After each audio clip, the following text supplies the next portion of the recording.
engagement in the spirit of reconciliation, we acknowledge that we live, work, and play on the traditional territories of the Blackfoot Confederacy, Siksika, Kainai, Kana, Tsuut'ina, and Yaksa Nakota nations, the Métis Nation, and all people who make their homes in the Treaty 7 region of Southern Alberta. So let me tell you about what we're doing today. You already know what we're doing, but I'll tell you what the next hour and a half is going to look like. It's going to be very relaxed and fun, I hope. So first of all, you know that we are part of the Healthy Aging Core Group, and I'll introduce you to our team. And then I'm going to let some of you, or all of you, introduce yourselves. And then Rebecca from our team is going to actually do the sensitivity training for the youth. And I'm going to do the sensitivity training for the seniors. And then after that, we will wrap up and be gone in time for lunch. So I'm going to, for today, I'm just going to tell you our names, the people on our team, and you can read and see what their role is. So I know I shouldn't start with myself, but there I am. I'm Betty Good. And then we have Rebecca Zuzula, Charlene Fletcher, Corey Ladwig, Janice Monfries, and Peggy. Oh, Peggy, I should have asked you how to say your last name. Peggy, you say it. Peggy Mokarkel. Okay, she does it much better than me. So that's our planning team. So now it's your turn, and I'm just going to stop sharing for a minute. And what I want you to do, there are about 18 of us. So I don't want to take a long time, but this is a community. So I want you to tell us your name. First name is fine. Where are you? Like, I'm in Calgary. Where are you? And you have chosen to come to this sensitivity training. And how are you going to use it? Okay. So I'm not going to call on anybody. You can just shout out. Don't put your hand up because I probably won't see it.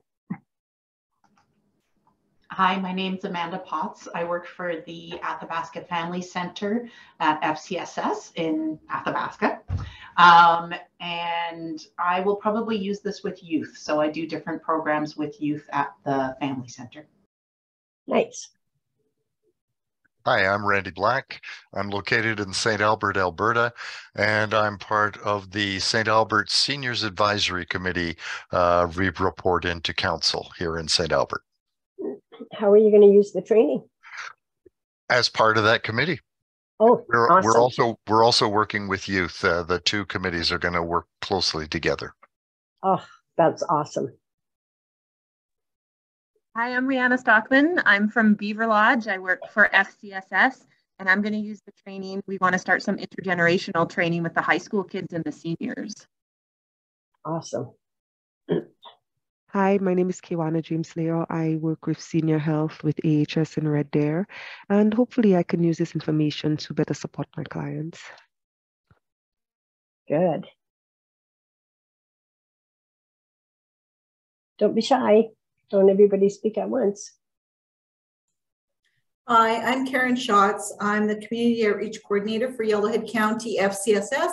I work strictly with seniors, but we have done some intergenerational programming with high school students in the schools. And I hope to get something going with the kids in the schools and in our supportive housing facility in Evansburg. So yes, intergenerational programming is so wonderful. I need to know more. Thanks. Good.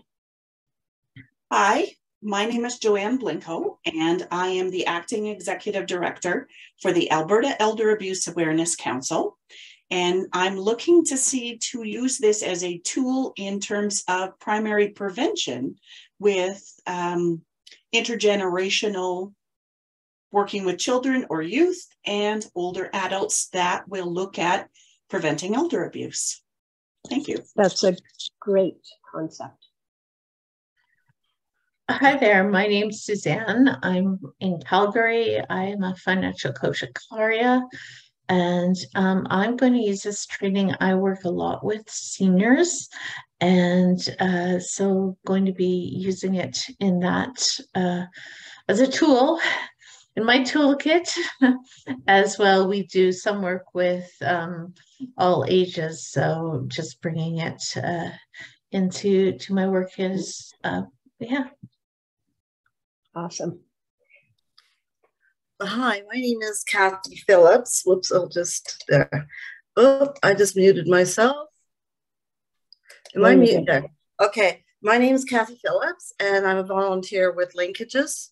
So I'm just here as a volunteer. She's spying on me, actually. No.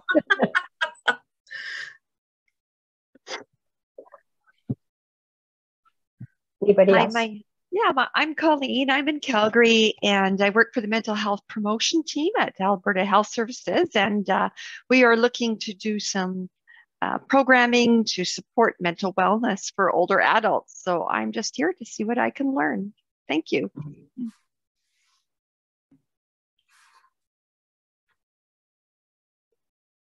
Hi, sorry I came late, but my name's Navri. I just started with Sage Seniors Association. So I'm just trying to learn everything as much as I can, but nice to meet all of you. We have a couple in the chat. Yeah, I was just going to say that. Thanks, Rebecca. I couldn't get my mute off. Go ahead. Okay. Holly said, I apologize, I don't have video or audio. She works for Claire's Home FCSS as the community outreach coordinator, and she plans to use this with her youth and senior programming. And then Lily is, she's at a desktop computer and couldn't get the work laptop because someone else was using it. So she doesn't have a camera or mic. She works as an OT in geriatrics and volunteers with the Alzheimer's Society, and also works with Girl Guides, or volunteers with Girl Guides. She feels she can use the training with colleagues and fellow Girl Guide leaders. Thanks, guys. Yeah, I love how people are being innovative, because at Linkages, of course, all of our programming is intergenerational. And so we use it for youth and seniors before they actually meet each other in the actual intergenerational program. But that doesn't mean that that's the only way you can use this training. And I love hearing from the rest of you how you're going to use it, not necessarily in IG programs, but just to create awareness and help people learn, help one generation learn more about the other generation, and resulting in better understanding, right? Okay, I don't want to leave anybody out. So if there's a couple, I just...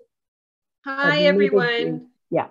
Good morning, I'm Wendy. Apologies, I had to move because there's construction and all kinds of stuff going on. And I think this is the quietest place in the house this morning. I'm excited to be here. I'm the board chair for the Southeast Edmonton Seniors Association. I also have a long history of doing programming and teaching. So nobody else had time, and I said, well, I'm going to listen to it because I think as we have a new executive director in place now, and we're really looking at integrating with the community more. So our facility is currently used by some youth organizations, and we'd really like to explore, I think, some intergenerational opportunities within our center. So I guess I'm the gatherer of the information, and once I gather, I'm big on disseminating and applying. So it won't just sit on my notes. Thank you. Hello, good morning, everyone. My name is Sarah, and I'm the supervisor of the Chantal Berube Youth Center at the City of Beaumont. And I am hoping to use this training in our intergenerational programming here at our center. Thank you. Awesome.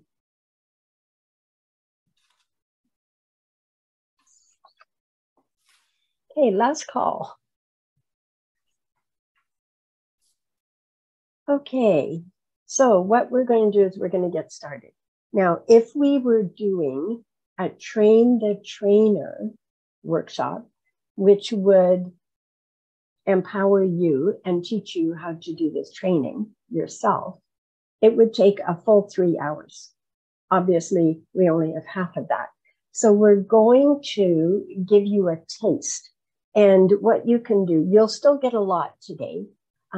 What you can do is take what you learned today and you can use it in your programs or in, you know, in your organization.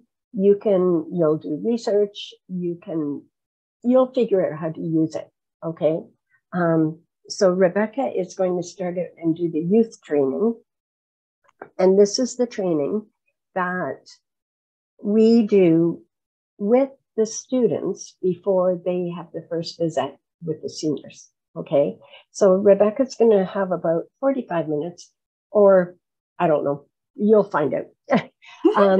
About half an hour or so, and then you may have questions that come up while she's speaking. But because this is so condensed, please save your questions until she's done, and then we will have a question and answer period, okay? And then at about 11:30, I'm going to take over, and then I'll explain to you what training for seniors is like, okay? And then there again, we'll have a Q&A at the end. But before we start, did everybody get their package? I sent you all a list. And if you didn't, you're just going to be missing out. So, so I hope you have at least some of the things and you can find those. Okay. We call this our instant aging package. Okay. Okay. So I'm just going to share my screen and get Rebecca's PowerPoint up here. And Rebecca, take it away. Okay, so typically we have anywhere from 8 kids to 30 kids when we do the trainings. And that can really affect how long it takes, especially with their, with their age group. The group I'm working with right now are grade 4 and 5. And so they're pretty good about being quiet. They're actually easier to work with than teenagers, I find. But so we started off just by having them in the room. This slide would come up, or if I'm doing it in a room that doesn't have a slideshow, I just bring this and I have it sitting there. Sometimes I'll hold it up and show pictures and things like that. I'll just say, like, the goals for today is to learn a bit about aging, learn about seniors, and then how we're going to interact with them, because some of the kids don't have grandparents in the same community and things like that, or they may not have a lot of experience. So we just want to kind of set some ground rules. And we start by discussing a lot of the stereotypes that are around aging and things. The presentation a lot of times can look different depending on the group of kids, and I try to be really flexible with it, because if they start asking, like, bringing up stereotypes right away, then we jump to that. If they are just quiet and sitting there because they're nervous, then we just kind of go with the flow of the direction I normally have the presentation in. So if they're quiet, then we would just move on to the care centers that are in our community. And I'd say, do you know what care centers we have here? And then I have the pictures of the ones in our community. Many of them know of the Westview Lodge one that we partner with, because you drive past it down one of the main roads in town. The other 2 care centers are tucked back more into subdivisions. And so not as many of the kids know about them. So then we just talk about how they're different and whether or not everybody lives in care homes, or the different levels of care, and why you might move into a care home instead of staying, like, out on the farm, which is a lot of our community, because we have a really big rural population. So we talk about that. And then after we've discussed the care homes, we say what a typical visit would look like. We live close enough that we can walk to the care home, so we don't have to bus, which is nice. So I let the kids know that I'll be here at this time on these days. Like for this year, it's every other Thursday. I'll say I'll be here at 10:30, meet me in the lobby. Then we're going to walk down to the care home and make sure that they're dressed appropriately for the weather. And I let them know that once we arrive at the care home, that the care home is the same as going to someone's house. So you treat it as their home. So we're going to be taking our boots off in the entryway. They can use hand sanitizer. If they're sick, they're not to come. The kids aren't allowed to have cell phones in the elementary age. So I don't have to address a lot of the cell phone issues. But with the teenagers, it's that the ringers have to be off to keep them away. They're not taking pictures of the seniors without their permission. Part of the permission form that goes out ahead of time already discusses photo consent and things like that with the parents. So I know which kids I can take pictures of with their senior friends and which ones I can't, because you always have to be cognizant of that. And so, yeah, once we're at the care home, then I tell them where to put their boots, how to get upstairs. We talk about that their senior friends may be telling them stories, and if they really enjoyed the story, they should check first before they share that story with someone else. You can say like, oh, I really like that story. Do you mind if I tell my family? Or can I tell my friends that when I get back to school? Just to make sure it's okay with their senior friend. And we talk about the differences in almost dress code versus like generations ago versus now. And this may sound weird, but the easiest way for kids to remember is no cracks showing. No cracks up here, no cracks back here, and no bellies. No cracks and no bellies. And then it's okay.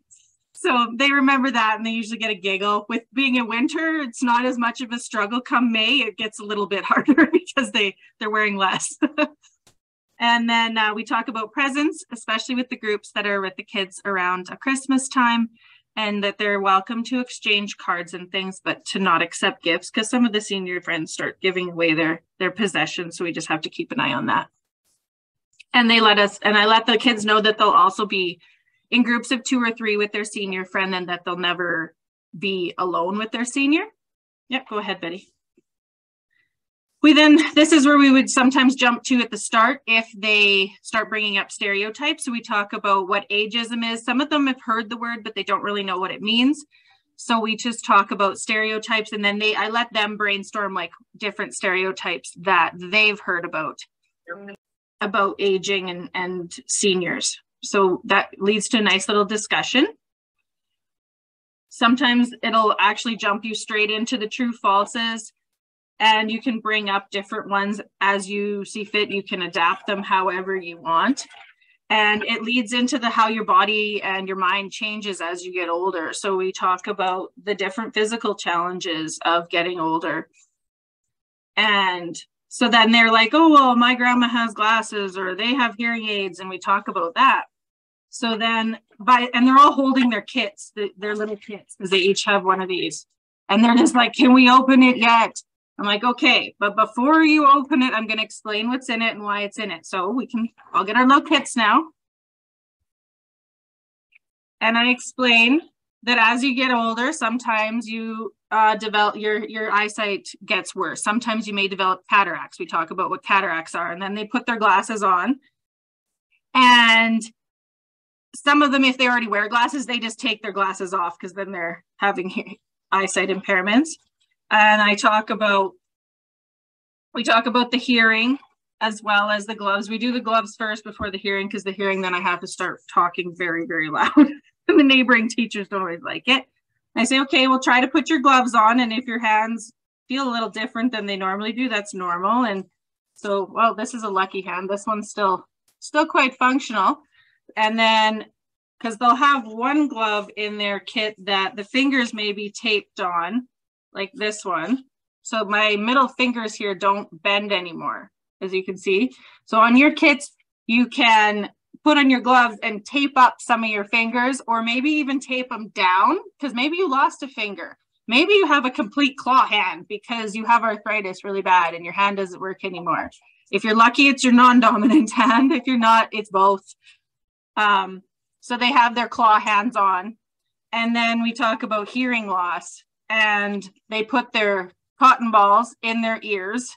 And then that's when I have to start talking really loud, because they can't hear me. And so then they're sitting there and they're staring at their pill bottle because they can see the candy in it.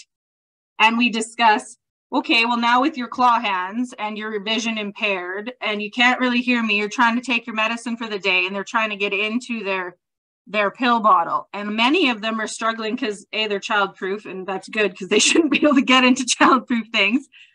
But they're also realizing they can't use their hand like they normally did, as well as they take out their pencil and their little slips of paper And on the slips of paper, I say, okay, I want you guys to think about, at this point, I ask them to take out their cotton balls because it's really loud in the room and they're all saying, what, and carrying on. So they take out the cotton balls for a little bit. They always want to keep them because they love wearing them the rest of the day at school, which drives their teachers insane, but it's a little laugh for me. But so they take their cotton balls out and I ask them, I said, think about things that are really important to you. So they're sitting there and you can hear they're chatting a little bit. And I said, okay, I want you to write down things that are really important to you. And I said, that can be actual material things. That can be stuff about your body, about your senses, about your family. Write down those things. And so then they write them down. So some of the last group that because I did this last week, some of them wrote like my stepmom. I got to take these off. I can't actually read very good. My hamsters, family. One kid wrote my hand, my eyesight, my friends, internet, my iPad, my hearing, my dog, my friends, my family. So they write all these things down. And I go around after, and they're all sharing with each other what they've written down and discussing it. And then I walk around while they're talking and I'm taking some of their papers and they're looking at me and they're like, what are you doing? Why are you taking that? And then I said, okay, how do you feel now that I took that away from you? You don't have that anymore. And so then they start saying, well, I'm sad or I'm mad or I'm lonely or different things like those would make them feel all these different emotions. And I said, well, many of your senior friends may be missing their family. They may be missing their home. They may be missing their eyesight. And we talk about how those feelings might make them feel and why that some days maybe with the activity we would be doing, maybe their senior friend gets a little agitated, like say if we were writing cards and their senior friend maybe can't write anymore and they may have to help them through that. And so it helps to get them having a different perspective on what's all going on. And we talk about how when we're speaking, because of the hearing loss, sometimes you have to speak up a little louder. You have to enunciate more. Okay, my hands are getting really sweaty now too. Rebecca, can I interrupt for a second? Yeah, go ahead, Betty. Before you go further, do you want to just give them a chance, walk the participants through putting on their stuff? Yeah, sure. So you can go ahead and you can put on your glasses. I can only see a couple people, so I wasn't sure if people were doing it with me or not because I couldn't see through my glasses. So you're gonna put on your glasses. And have any of you got a chance to tape up your gloves yet? So I'll give you a second to tape up your gloves. Make yourselves some arthritic claw hands. Or if you're like my aunt, she's missing fingers completely.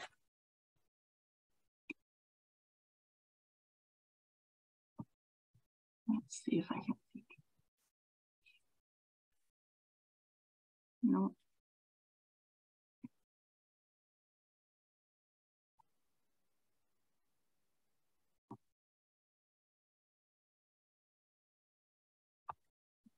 Seeing some hands.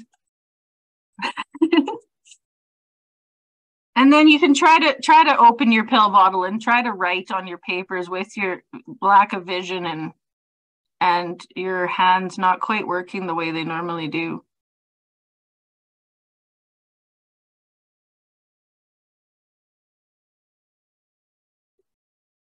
I'm looking at Amanda. Amanda, what kind of gloves do you have? Do you have oven mitts? They're finger puppets. I improvised. Oh, wow. Good. Wow. So that's what I had. So I only have my thumb and my pinky to use. Oh, that's going to be interesting. Yeah. So what I use in our programs, and we of course have tons and tons of these bags, I use the yellow rubber gloves, but I also take along disposable gloves because we don't want to sanitize the yellow gloves every time somebody puts their hand in there. So I take disposable gloves and they put them on before they put it into the yellow gloves. What do you use, Rebecca? Just the disposable gloves? We just use the disposables because they're so cheap, and because kids' hands are such different sizes. Yeah. And even getting the bigger gloves to be, because some of those kids are beefcakes when they're in grade 5, and then some of them are super tiny. You get them to fit the bigger kids, then even just the gonkiness of how big they are on the small hands can also add to the experience. And then do you tape them up ahead of time before you go? Yes, I do. I tape them up ahead so that when they're putting it on, they're all of a sudden immediately impaired. Right. Yeah.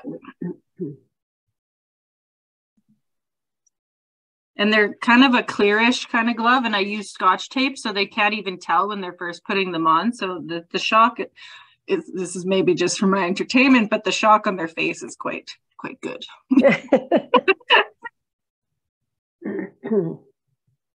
But I think it does definitely help them understand quickly how fast things can change in someone's life from an accident or a stroke, or I know like I have arthritis already, and it showed up and quite quickly, and it develops quickly, and they may not be aware of that.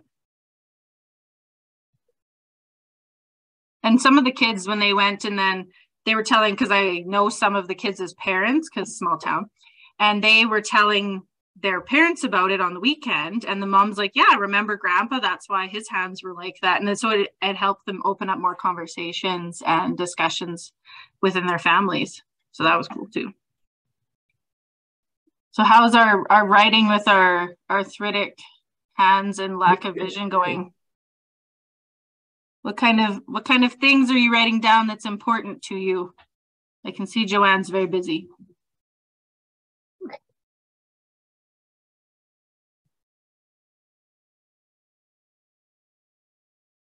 Is anyone able to open their pill bottle? If they had one? So quiet. I was thinking the same thing. It's so quiet. When you're in a classroom, wow, it's anything but quiet. Mm-hmm. All of these nice little students we have here today. I was able to open my pill bottle because I do have arthritis in my hand, and I'm used to working with it. But there's but there's jars I cannot open anymore. So I have to have one of those big jar opener things with different sizes for opening pasta sauce and that kind of thing. So jars that I used to be able to open, my hand strength is gone. That's another good point. We may not, even if we don't have arthritis, our muscles get weaker, right? Yeah. Yeah. Could even bring one of those jar opener things with you to the training to show the kids, like, that's what this is for and this is why. That's a good idea. I know my mom has like a grippy thing because it helps her to get a little bit more strength on it. Yeah, but it's not enough for me. For some things it works, but for others, I need the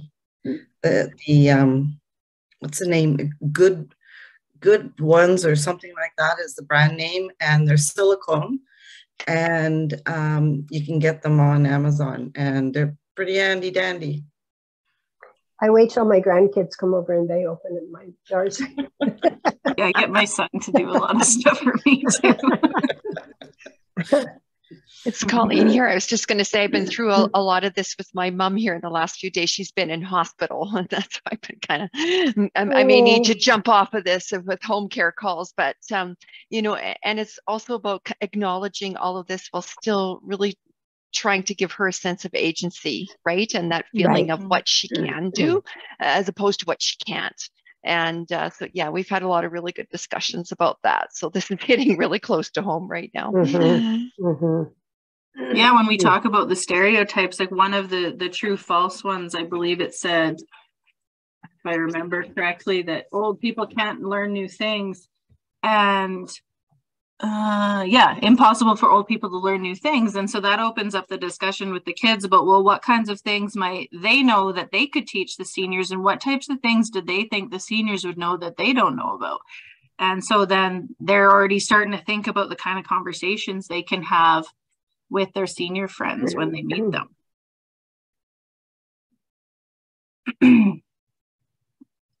One thing that I focus on, oh yeah, you can go to that one, that was fine, is because I naturally talk really fast, as you may have all noticed, especially when I'm nervous. And so I talk to the kids about how you have to slow it down, speak a little louder, and maybe just explain things in a different way or different words. And I might have to explain it a few times. And this is the cartoon that Betty had sent out, where the kid's saying, "Granddad, in your day, what did you do when the server was not responding?" Like I'm 40 and my kids completely can't understand that there was not internet when I was a kid. They're like, "What do you mean there wasn't Google? Like, how did you do research?" And I try to explain the whole Dewey Decimal, go to the library and find a book and hope that there was information in it. And they can't even fathom it. So it really opens up good discussions for how your brain changes and how the world around us has changed so much and how we can help each other navigate it in different ways. And it's neat for the kids to see and learn for those times when the power's out and the technology's down, that there's so many things that can still be done in different ways to problem solve and navigate things. Like COVID was a huge eye-opener for those types of connections, that the seniors knew things and knew how to function a little bit better. Does anybody have any questions about their experience with their vision loss and hearing loss? And some of you already have concerns with your hands, or that you've been slowly losing function due to just life.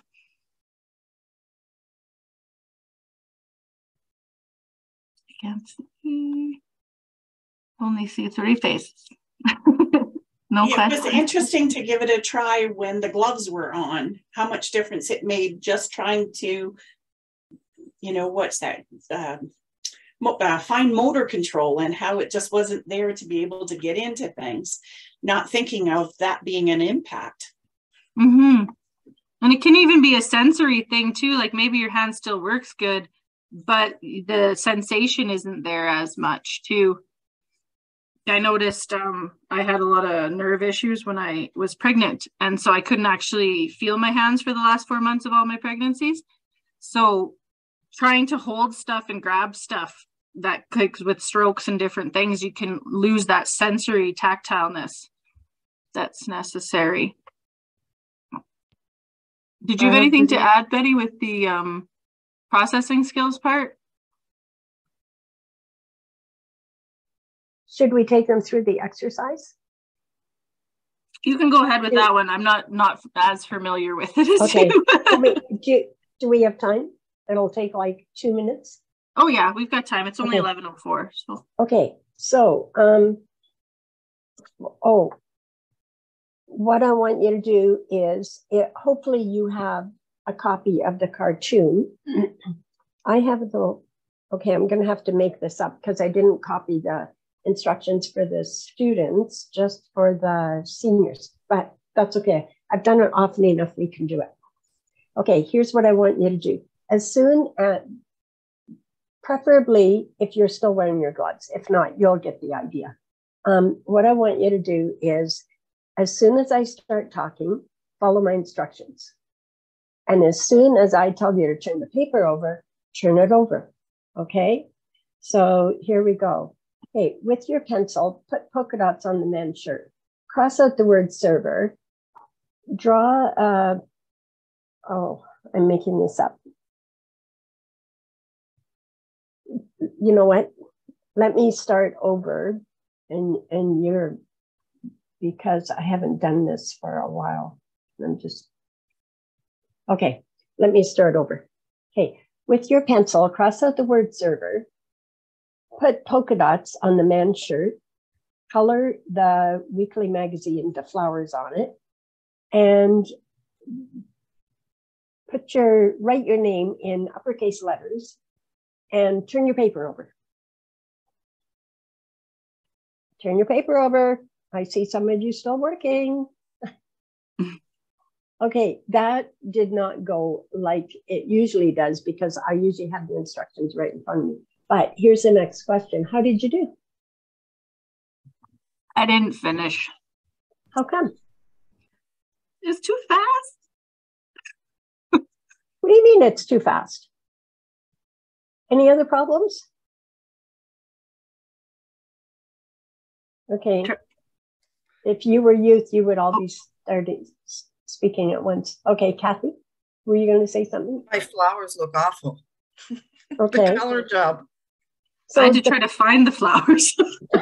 So the purpose of this, and if I had had the instructions in front of me so I could read them, is when you do it with the youth, you read it as fast as you can. And half the youth won't be paying attention when you first introduce it. And then you go right into the instructions. And they're still trying to figure out how to hold a pencil with their gloves. And then when you say, turn the paper over, I mean, you say it really loudly, so they do it. And then I've never once had a young person who had completed it because you speak so fast. And so then, of course, you use that as a lesson and you use that to talk to the kids about this is what you sound like when you're speaking to the seniors, because your processing skills are pretty fast. But as people age through no fault of their own, and it happens to everybody, as they age, their processing skills slow down. And so you need to speak slower. If you're giving instructions, give one at a time. If you're teaching, if you're learning a new game or teaching your senior friend how to play a new game, don't give all the instructions at the same time. And if you ask a question and your senior friend doesn't answer right away, it's okay because they are processing. And silence is okay. So when you're talking and there's silences in your conversation, you have to be patient because they will answer. And if they didn't understand what you said, they'll ask you to repeat it. So that's the whole purpose of this exercise. Okay, back to you.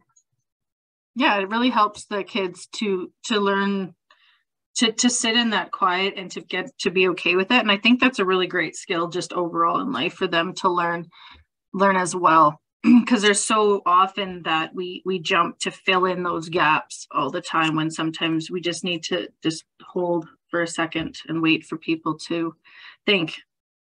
And then even on a Zoom like this, wait for them to unmute themselves so they can talk and stuff like that. But I think that's the main part of what we've had to do for training. If we do get a full, because the school system keeps changing all the time. So when we do have time to go through the full training, then yes, we move into the dementia and Alzheimer's, and we talk about how as you get older, sometimes people develop dementia. We talk about the true false on the slide here, and whether or not everybody's going to get it. Most of the seniors that we have the kids paired with do not have any symptoms of dementia at this time. They move on to a different type of care home in our community. So we don't have to go through it as detailed, but we do give them a heads up because sometimes it comes on partway through the program. And so we say, like, sometimes there's memory loss, there's difficulty problem solving. Sometimes you just can't get the right word. And I used my own uncle as an example because he's developed dementia right now. And so we'll be having a conversation, and he gets really frustrated with himself because he knows what he wants to say, but the word, it just escapes him. It's like there's a gap, that file is missing. And I remember Betty doing the example where she has all the file folders and she drops them on the floor, and your brain is trying to grab at the right folder, but you might get the right one, you might not, or maybe parts of that folder flew out and they're missing. And so we explained that to the kids, and I told them how, like, my aunt a lot of time fills in the word for my uncle. So if they are talking to their senior friend and they can tell they're getting frustrated, it's okay to guess the right word. It's okay to sit there and be patient. And it's not about them. It's not their fault. And they can just repeat part of the story if it leads to confusion. And they can just a lot of times just have patience. And it's okay if you hear the same story more than once and things like that. Sorry. Where did I go here? And we do talk about sometimes we've lost their senior friends. We do talk, with conversation, we talk about eye contact, body language, turning towards them, and taking turns. So there's not the side conversations, because especially with the hearing aids, it makes it really difficult for the kids or the senior to hear their friend. And so they just take turns, and their kids are actually all really good about it. And a lot of times will have conversation cards on the table for the kids in case they're nervous and don't know what to talk about. Sorry, I'm jumping through here for some parts. We usually have adults milling around too that help the kids to jump in if they're not sure, or they have cards and stuff all the time there with that. They can go play cards if they want to too, because that's always a hit. The last part that we do talk about is sometimes when we lose a senior friend, and we do talk about sometimes, like, it's okay to be sad. We will pair them again. If they don't feel comfortable coming for a little bit, that's okay. And we give them as much notice as we can. And we talk about how that this is their last home where they're living, and that we're helping them for it to be the best years of their life. And that we never know how much time we're going to get. And I talk about how my dad passed at 55, whereas my great grandpa died when he was 98. So you just never know. And they ask questions, and some of them say, like, well, what if I have to cry? Is it okay if I leave the room? And we have said that, yeah, that's 100% okay. And sometimes they don't feel comfortable pairing up with a new senior friend. Sometimes they just want to join a group of a senior they're already used to. And we just make sure that they have lots of notice and support if or when that happens. We've only had it happen twice, which in 4 years, I guess, is not that bad. I don't know. It's hard either way. So yeah, that's the really, really quick and dirty of it.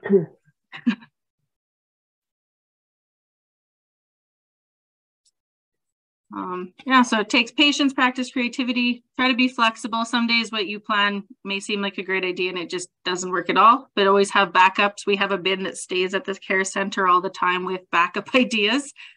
And we let the seniors lead the path, so that the kids, sometimes they'll have ideas, but we do let the seniors choose what they want to do. They share their stories. Show and tell is a really great one. And just always show respect, compassion, and empathy. And if they need help, just ask, put up their hand, or come get one of the grown-ups that's in the room. Yeah. Okay, go ahead, Betty. I was going to say that was really quick, but you can imagine if you're in a classroom with 30 kids. We at linkages, we try to, depends on the teacher, of course, in the school, but we try to allow 1.5 hours for this training so that we can be thorough. And then even then, because of the nature of being in a classroom and the kids all talking and having fun and all that, we don't get to everything. But let me just go back to this because we have a little bit of time. Having conversation, what age group are the kids in your program, Rebecca? They're grade 4 and 5. So they're 10 and 11. Okay. And so at linkages, all of our programs, we have junior high or high school. And so they are all teenagers. And I notice a huge difference between junior high and high school students and their skill at having conversation. And so I explain it to junior high kids. I say, you know, when you were little and you get together with your grandma or your aunt and uncle, or, you know, there's adults in your life and they do all the, you know, they ask all the questions like, oh, I see you got new shoes. How was school? What grade are you in? Which teacher, you know, it's the adults that ask all the questions. And the students, kids have to be taught to have conversation. They have to be taught how to ask those questions. And so if we have time in the training, it's really good to go through just to talk about what to do if, like, for example, here, if your senior friend does all the talking, well, quiet kids will probably be happy with that. But just to explain that some of the kids are shy and some of the seniors are shy, okay? And what if they don't want to participate in the activity? And like Rebecca said, there's always like backup things and always conversation cards. But just to give them some more skills, talk about how to have a conversation and how to ask questions. That's a skill that a lot of people don't have. And that's when you're facilitating programs where the facilitator should be walking around and noticing if a group is struggling with conversation, they can jump in there and help. Mm-hmm. Yeah, we typically have 3 to 4 adults that are checking on the kids at all times, because we have to space them out around the care home because kids are just naturally quite loud. So then they can't, if we keep them all in the same room, the senior friends can't hear the individual conversation. So we have them spread out. So then we have the supervisors milling about, checking on everybody. So Rebecca was talking about a program in a care center, but some of your programs may not be in the care center. So you will not have a lot of these challenges. They may be in a community center or in a library. And so just adapt whatever you're doing to where you're having your program. Okay, question time.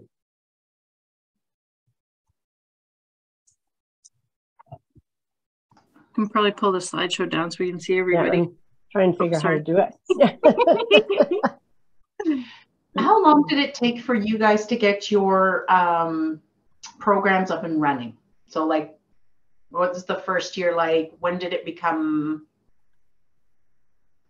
running smoothly, sort of thing, and you had lots of people participate? Rebecca, you want to talk about that?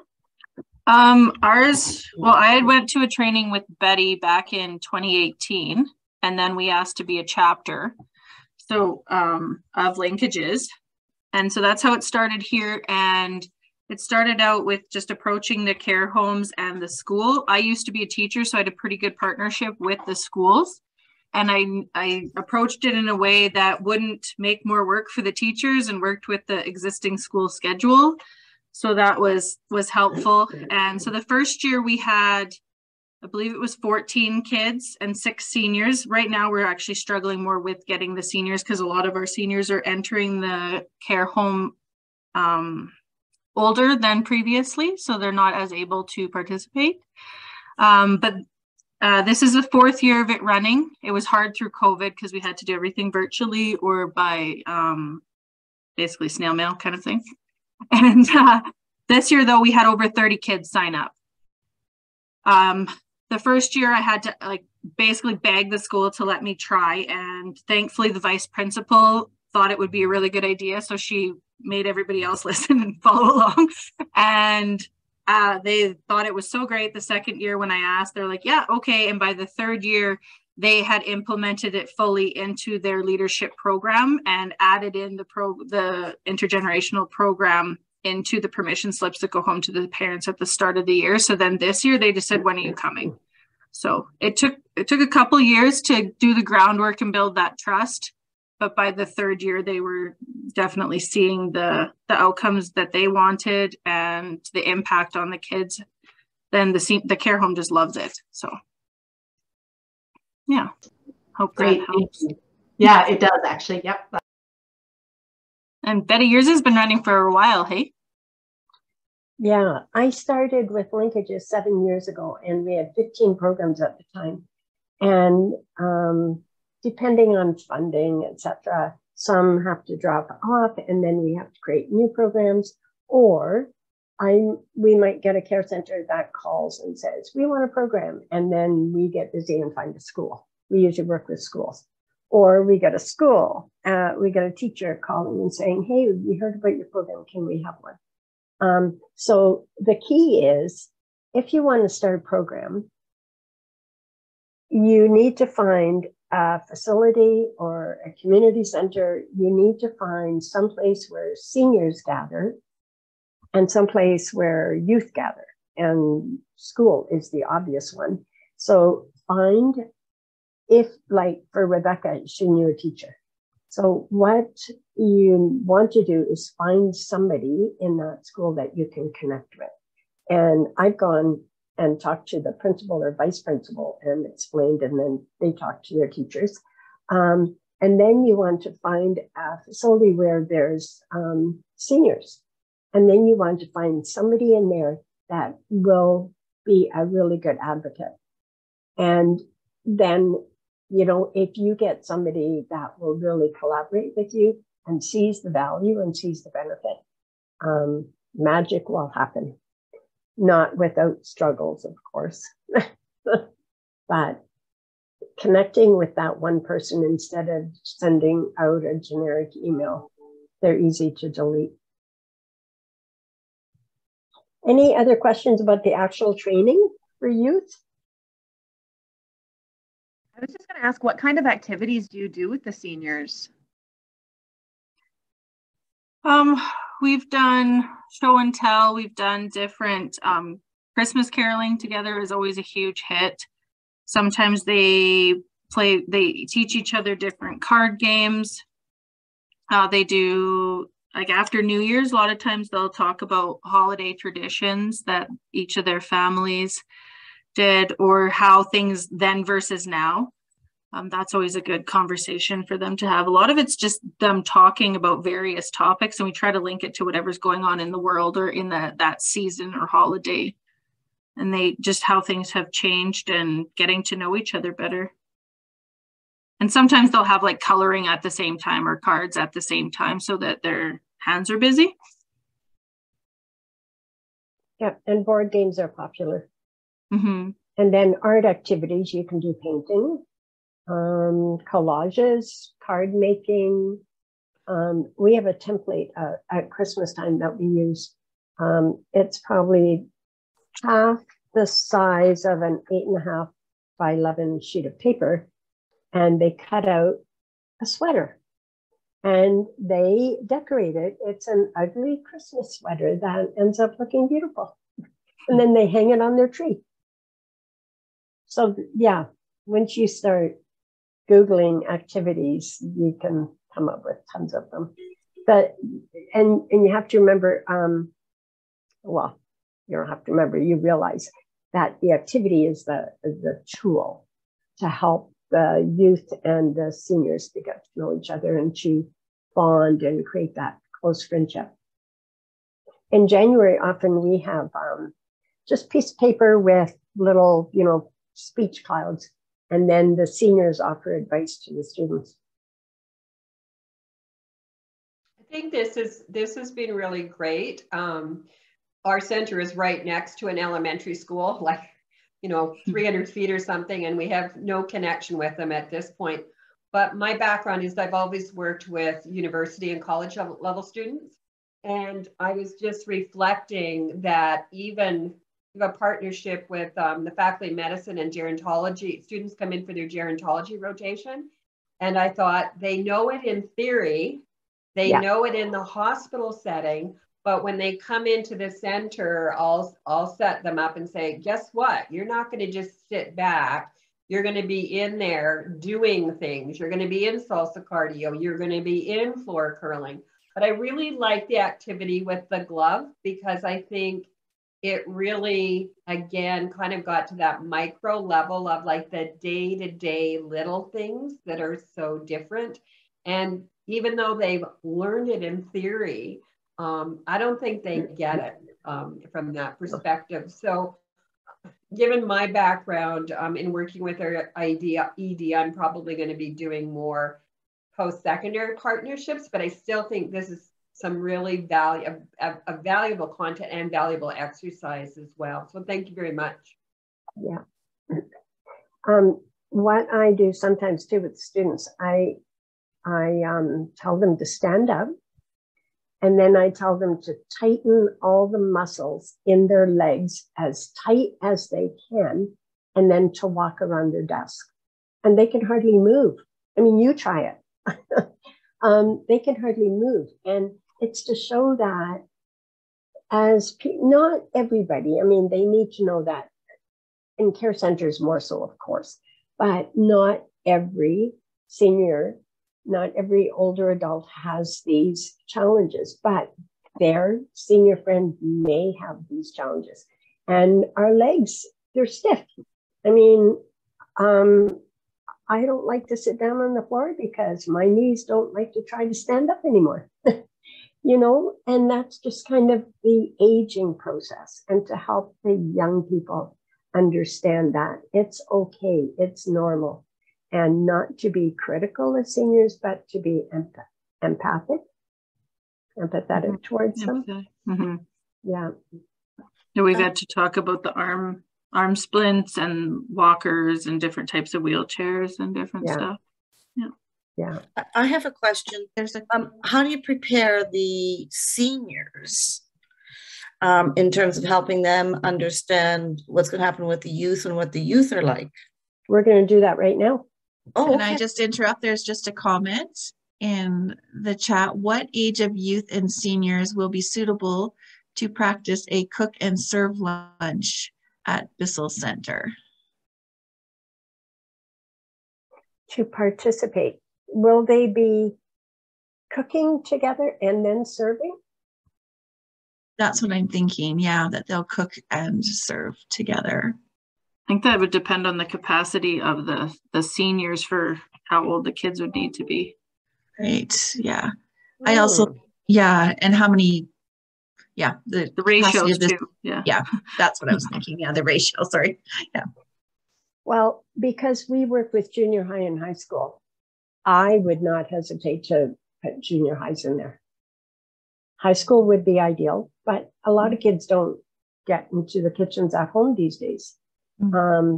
So I think whatever age group you've got, I wouldn't put 5-year-olds in there, but you know, like even some 10-year-olds, probably not 30, but you've used grade 6. Yeah.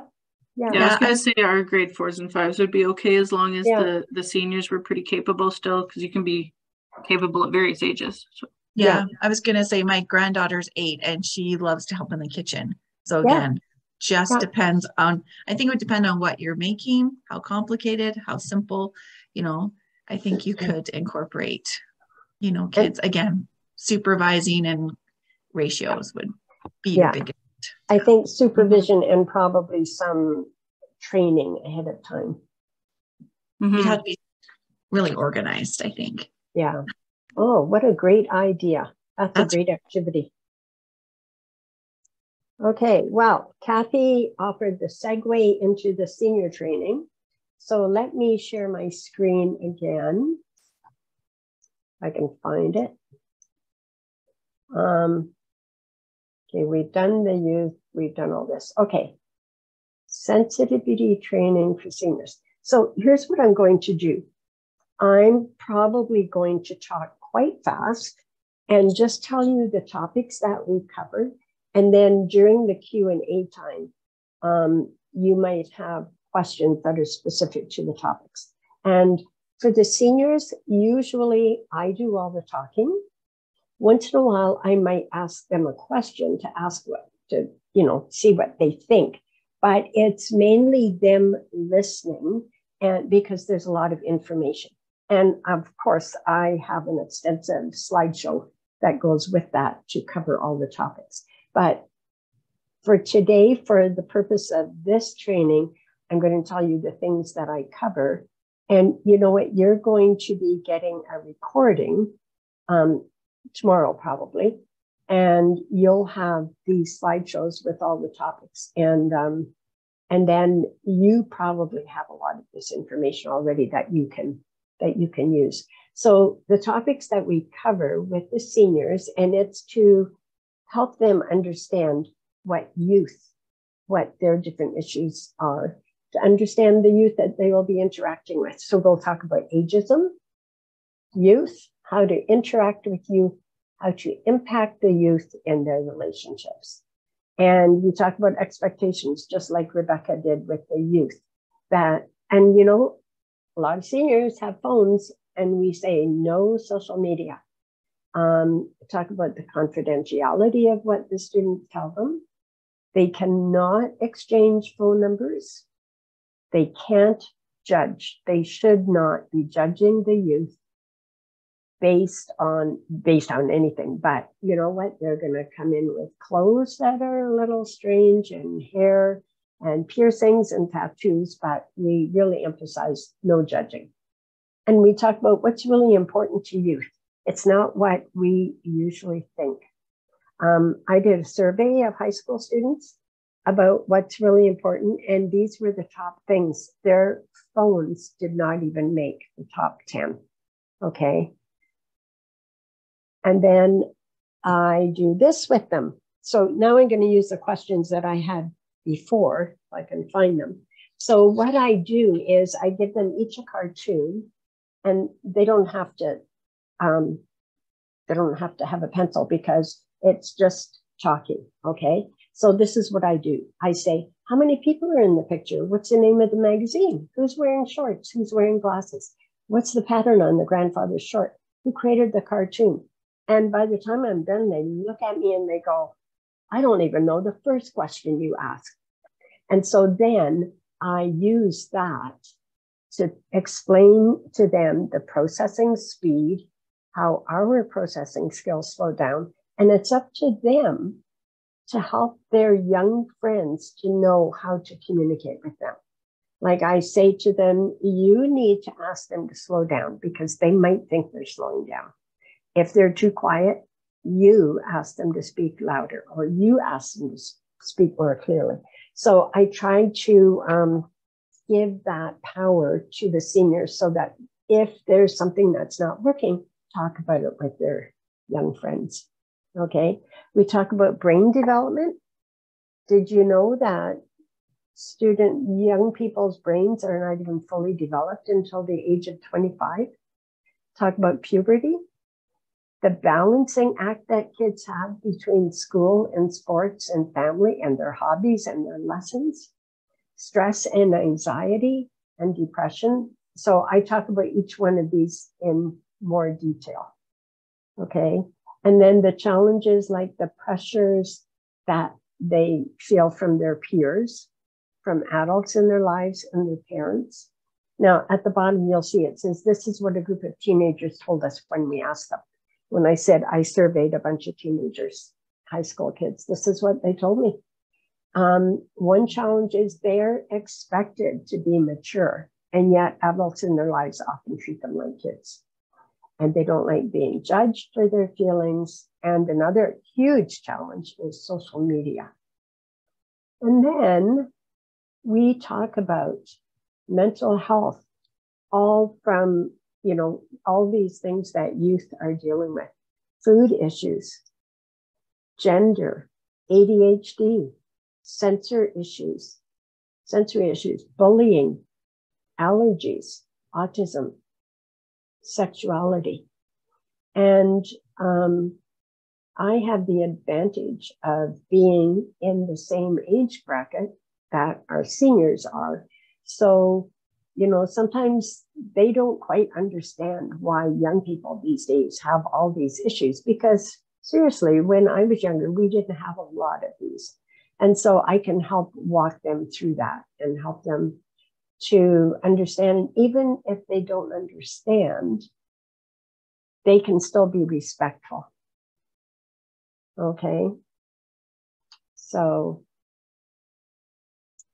and then I spend as much time as I can to help them understand that they're going to have a youth for a friend. Usually in our programs, we have one senior and two youth, and they have the same youth over the period of time. And our programs are usually 8 months long. So they have a long time, either weekly or every other week, of spending time with their youth.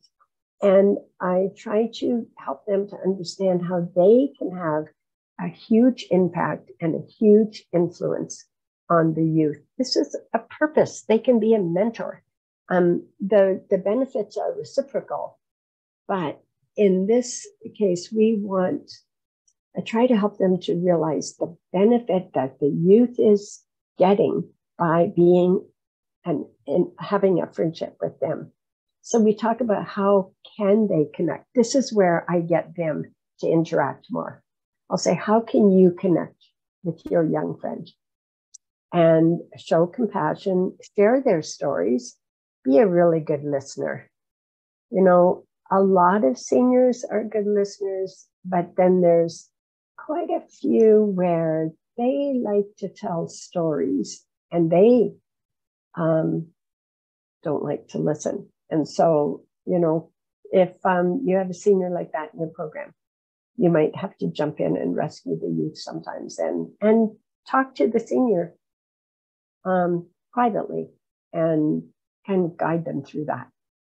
Okay. Tell them to be a friend, to respect the young people, to be a role model. Wow, that was fast. I guess I could have elaborated more. I wasn't sure how long it was going to take. So it's your turn. Just ask me. Let's see. Do I have anything? Okay. I'm just going to stop sharing for now. And this is your turn to ask questions about the senior training.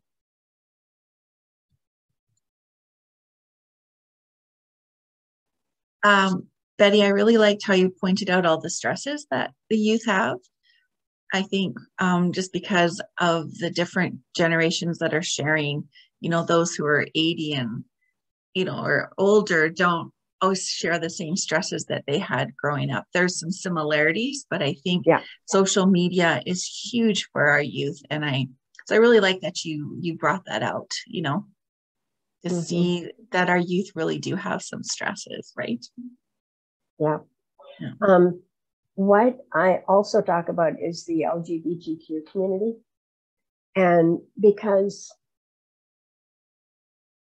the older generation, well, maybe a lot of us, I think the biggest, when I was growing up, we knew that we didn't have transgender. And we didn't have a lot of the things that young people, and even not so young, are going through. So it's hard to understand. But I try to tell them that, you know, if you don't understand, it's okay, but try to understand. Respect. Like there may be a student and you think the student is a boy, but the student is a girl, and if you want to open up a conversation with your young friend, start like you want to find out if they're open to talking about it. And a good way to start is by saying, what pronouns do you use? And if you start that way, if the student is open to talking about it, they will tell what the pronouns are, and then they will continue talking. And if they say what the pronouns are and they don't say anything more, then that's your cue. They don't want to talk about it, you know? So just be very sensitive. And just even if you don't understand, be sensitive and respect them.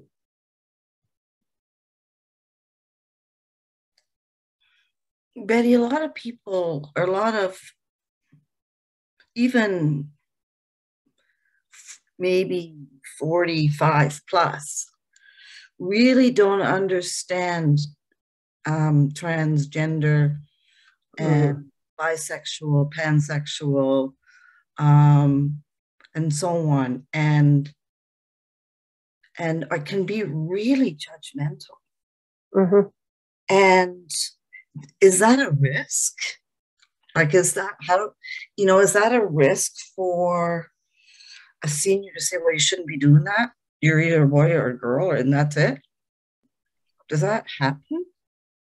You know what? We haven't had it happen, but so for example, if I was doing the training and when we were talking about this, if I sensed that one of the seniors was totally black and white and very, I want to use racism, but that's not the right word, but very biased. Or traditional, right? Yeah. And if they were very judgmental, usually there's a liaison at the care center or the retirement center or the community where you're working. And if you think it's going to be a risk, this person will be a risk for the students, I would say, this is what I would do. I would go and talk to the liaison that I work with. And I would say, hey, Henry is like this. What do you know about Henry? Do you think this is going to be really bad? And we would have a talk. And then I would like to have a talk with Henry. And if Henry can hide his biases, try to understand, try to accept the youth, I think I would let him be in the program. But if he was adamant that he was going to judge somebody like that, I don't think I would let him in the program. How about the rest of you? How would you deal with it? Very similarly to you, we've had one transgender student, and it didn't come up at all with our seniors because the name, I think it was more so linked that their name was one of those, like how there's boy and girl Stacy's, boy and girl Carmen's, and those types of things. So there wasn't even a question. So so you definitely have to make sure that it's going to be a positive experience for everybody involved. The rec coordinator that we work with at the care home is really good about figuring out which seniors will be a good fit for the program. See, that's a nice thing. At a care center, it's the rec therapists that choose the residents, right? Yeah, we've got a program in a community.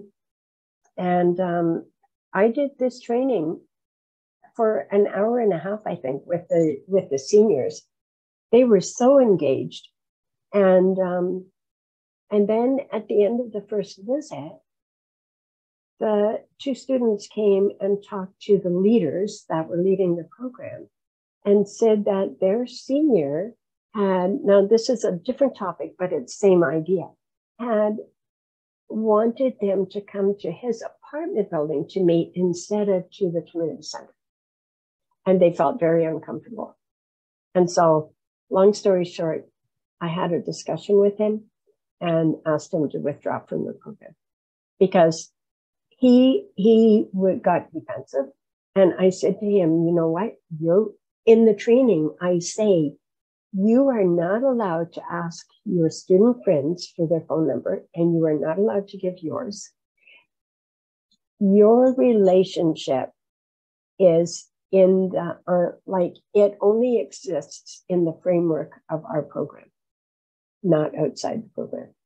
And so, you know what, the way he was talking, I've been around the block a few times. He said he didn't mean anything, but he just, I just asked him to withdraw. Well, he withdrew from the program. So I think it's up to us to really be careful. Yeah, that's a good point, Kathy. I'd say that's the only time I've encountered anything like that. I'd say most of the seniors in our programs are very respectful. And they love young people. They love having these kind of relationships.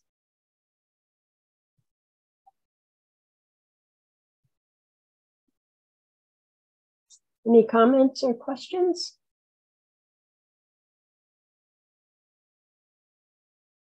Can you see you using this kind of senior training with seniors in your communities?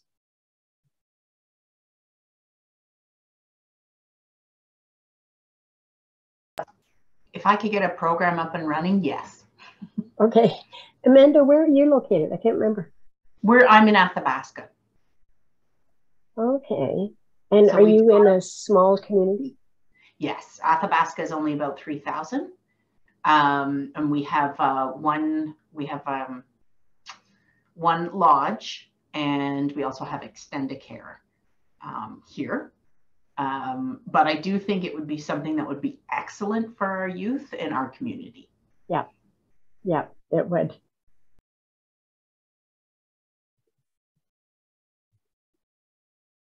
Okay, I'm going to pull up my slideshow again. And so we do have another comment, Betty. Okay. Says Sure. we are doing a pen pal project, and we have a dine paint night and created a calendar. We have done a paint night and created a calendar. That's really great. Right. That's a good activity. Mm-hmm. Okay. That's really great. I like the create a calendar idea that they could share. That's awesome. Mm-hmm. Okay. So we're coming towards the end here. I probably don't need this screen up, but how valuable has this been for you? You can either put it in the chat or speak out so other people can hear you.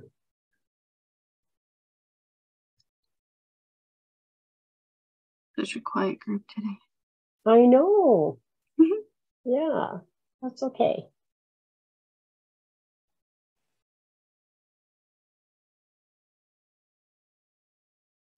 We've got a comment that just said there's great ideas, lots of great ideas.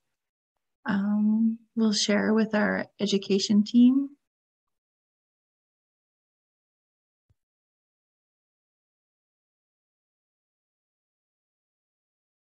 So, and I know I asked this at the beginning, how will you use this training? Now that you have seen it, do you see yourself using it the way that you thought at the beginning, or did you get other ideas of how you could use this training in your agency or your role?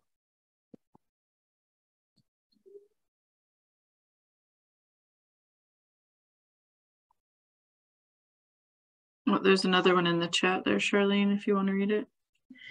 Yes, I will. Sorry. Incredibly valuable. I can't wait to try some of these ideas with my youth group. I have 10 to 13-year-olds in a youth group that would love to meet up with seniors for activities. Thank you so much. This was wonderful. And then the next one is lots of great ideas. Most importantly, it got me thinking about opportunities. Yeah. Great webinar. Thanks, Rebecca and Betty. And just a reminder to complete our survey also. The link is there in the chat. And also there's a link to also join the core group, which I know Betty, you'll talk about there. Yeah. Okay, yeah, so go ahead. Sorry, Betty. I also wanted to say if you wanted to do the full train the trainer training, you can do that through linkages. Good. You can sign up that way. Yeah, Linkages has a whole training department. So if you want more extensive training, just go to our website. And the comment was just made that it's a form of prevention for elder abuse. Absolutely agree. Yes. 100%. Yes, very much so. Yeah. Okay, and so Peggy said she put a link in the chat box. If you click on that, it'll take you to a survey because we want to hear how valuable this was, if it was valuable, any improvement, topics for future events, which brings me to the next slide. Our team got together last week to plan another event for the spring. And you may or may not know, but now you'll know, April 24th to the 30th, the very last week of April, is Global IG Week. IG meaning intergenerational, of course. And we're so excited. It started in Scotland.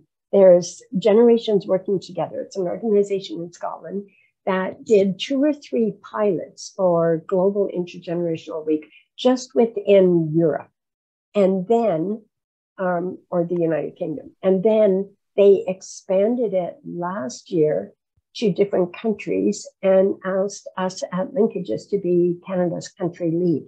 And so we did that, and we did a little bit with it last year. And now it keeps expanding, because what we want to do is create awareness of the benefits of intergenerational programming. And because you're all on this call, I'm sure you're already aware of the benefits of bringing the 2 generations or different generations together. And so we just want to create this awareness all through the world. And so let's start in our communities. So Tuesday, March 21st, from 10:30 to 12, our events are always Tuesday mornings, 10:30 to 12. We're going to have a webinar, Creating IG Awareness in Your Community, okay? And so a webinar, our event. And what we're going to do is have 3 speakers. They're each going to have 5 to 7 minutes. And there's going to be somebody from New Brunswick, and somebody hopefully from BC, and somebody from Alberta, talking about how are they creating awareness in their community. And then we're going to have lots of time we're going to have breakout rooms. You can go and be with the speakers, talk about that. And we're, excuse me, and just to get really tangible ideas of how you can create awareness in your community and how you can celebrate Global IG Week the end of April and expand into your community. I think it's really exciting because we've got a good thing going. Why not get everybody else in? Okay.